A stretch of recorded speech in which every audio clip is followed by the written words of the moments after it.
I stood frozen at the end of the gravel driveway, my heart pounding so hard I could hear it echo through the cold October air. Where my house once stood, my dream, my blood and sweat, now there was nothing but a pile of splintered wood and clouds of dust rising into the orange sunset. 3 bulldozers sat silent now, their engines cooling. Police lights flashed lazily across the yard. And there she was, the Homeowners Association president, clipboard in hand, smile plastered across her face like she'd just done the world a favor. "Mr. Callen," she said, tapping her pen. "You were notified. The property was declared abandoned." Abandoned. The word hit me like a hammer. I clenched my fists. Abandoned?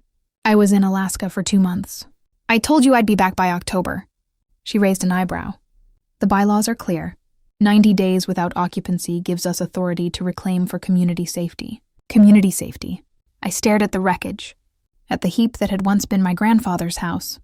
Thornfield Cottage, built in 1924. Every beam, every stone had a story. I'd spent the last 2 years restoring it, piece by piece after inheriting it. Now all that history was gone. My great-grandfather's desk, the stained glass window from 1933, the oak banister I'd sanded for weeks, all reduced to rubble. The smell of diesel hung in the air. A gust of wind scattered ash and splinters across my boots. A police officer stepped forward, voice low. "Sir, I'm sorry. Orders were filed 2 weeks ago." I turned to him, anger burning in my chest. "And no one thought to call me? Email me? My name's on every record." The officer looked away. The HOA president's smile never faltered. "We followed protocol," she said simply. "You'll receive compensation for demolition costs and property reassignment." Reassignment. I stared past her at the lake, glimmering behind the ruins. For generations, that view had belonged to my family. The quiet waters of Lake Marrow, where my mother taught me to fish when I was 6. Now it was just a reflection of everything I'd lost. I walked closer to the debris.